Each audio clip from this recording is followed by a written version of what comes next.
Hello viewers, আসসালামু আলাইকুম। তো হঠাৎ করে আমার সাথে এমন একটা মানুষের সাথে দেখা হয়ে গেছে, সে বলতেছে সে নাকি মেজর ডালিমের নাতিন হয়। তো আমি আজকে ওর কাছ থেকে আমি প্রশ্নগুলো করব যে আসলে কি সে মেজর ডালিমের নাতিন কিনা। তো গাইস, এখন আমি জিজ্ঞাসা করছি, আচ্ছা আপনার দেশের বাড়ি কোথায়? হবিগঞ্জ বানিয়াচং।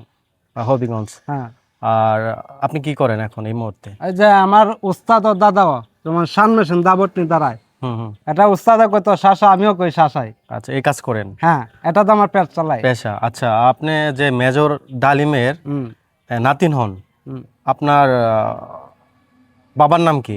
আমার বাবার নাম এমনি সবাই ডাকতো আব্দুল আওয়াল, কিন্তু মেজর ডালিমের সারা বিশ্ব যেটা অনলাইন গুগল অনলাইন এটার নাম দেওয়া আছে আফরোজ আলী। আফরোজ আলী আমির আমজাদ হুসাইন ক্রিস। এটা হচ্ছে আপনার হ্যাঁ, আমেরিকায় তার সব জায়গাতেও আছে। এইটা। হ্যাঁ তো আচ্ছা, তাহলে আপনি একজন এত বড় একটা মানুষের নেতৃত্বে আছেন যে ডালিম, মেজর ডালিমের নাম শুনলে মানুষ ভয় আতঙ্ক হয়ে যায়। হ্যাঁ, ঠিক আছে। সেই মানুষ, বাউল জগতে একটা নাম আছিল পরদেশিয়া মজিব, আচ্ছা সেই কালা পর্যায়ে, কাফনি আলিফ কিতাবাল্লাহ। আচ্ছা সেই পর্যায়ে আপনি এখন এই রাস্তায় রাস্তায় দাও বটি এগুলা শান দেন। হ্যাঁ। তো আপনি এটা করেন কেন? এটা তো আপনি তার চেয়ে ভালো কিছু করতে পারেন। হ্যাঁ, ঠিক আছে, ভালো কিছু করতে পারে, যেটা মেন কথা হচ্ছে সর্বপ্রথম আমার বড় দাদার তৈরি হয়েছে স্কোয়ার ওষুধ কোম্পানি, এমনকি বিদ্যুৎ প্রকল্প পুরা এশিয়ার, হুম হুম। এমনকি এশিয়ান গ্রুপ অফ কোম্পানি 39টা প্রকল্প, 15টা ব্যাংক, আচ্ছা একমাত্র মালিকানা আমি। সেই জন্য সারা বিশ্ব জাতিসংঘ থেকে আমার নামে দিছে। আমার নাম্বারটা ট্রাই করে দেখতে পারেন। অনেকে মনে করেন যে আমার বড় বাপ বাসানি হুম। যে নাম্বারটা টেলিফোন নাম্বার ইউজ করতো, সেই নাম্বারটা বংশধর হিসাবে আমার কাছে আছে, যেটা বিদ্যুতের সাথে গেছে ডক্টর ফরহাদ। আচ্ছা আমার টেকনিক্যাল প্র্যাকটিক্যাল এলআর এমএজে ওসমানী, হুম। ডক্টর সম্রাট। দাদা ছিল শিক্ষক, মাস্কাট থেকে ধরে সব কিছু।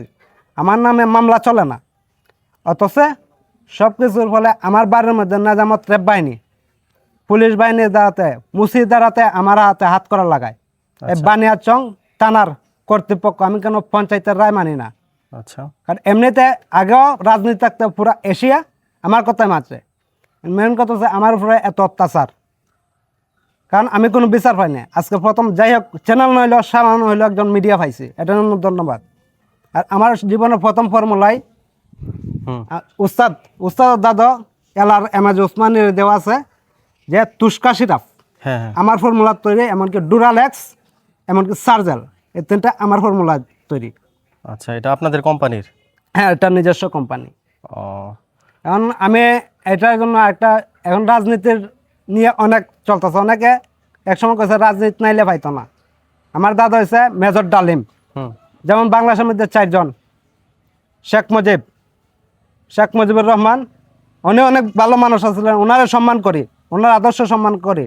জিয়াউর রহমান, খন্দকার মুস্তাক, হুম মেজর ডালিম। তা আমার দাদা একটা মার্কা আছে পাবলিক পার্টি। হুম হুম। এটা আমার কথা হচ্ছে যারা, আমি আগামীকালকে বলছি যারা ইচ্ছা আছে, এটা যারা সারা বিশ্ব গুগল অনলাইন বিমান বাহিনী, সিলেট ওসমানী বিমানবন্দর থেকে নমিনেশন দেওয়া যাবে। ফুরান কিছু আছে, তারা এলআর-এমএজ ওসমানী থাকতে একটা উপজেলা নির্বাচন দিয়েছিল।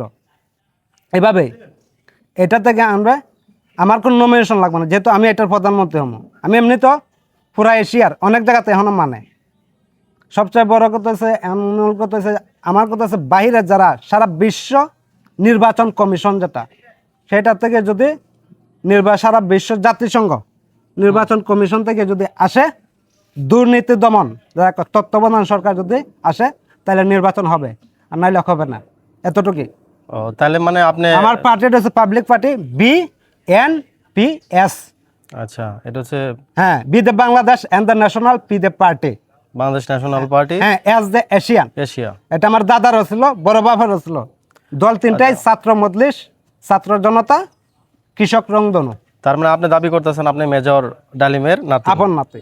কারণ আমার বড় দাদার নামে বসত বেটা, হুম। তারা কত চুনাদেব চেঙ্গারকান্দি সৃজনশীল গড় নদীর পারে আচ্ছা 39, 40, 41। তো 39 ব্ল্যাক পাওয়ারে আমার বড় দাদার নামে মিটারটা আছে। মিটার চার্জ দিলে পাওয়া যাবে। এই ডিটফোর্ড ডক্টর সত্তার ফাগলা, যে স্কোয়ার ওষুধ কোম্পানির প্রতিষ্ঠাতা, হুম। তার নামে মিটার আচ্ছা আছে। তাহলে আপনি যে এখন এই যে রাস্তায় দাও এগুলা করেন, আপনি না, এটা- রেগুলার না করলেও পারেন। না, এটা আমার অন্য একটা ব্যবসা আছে।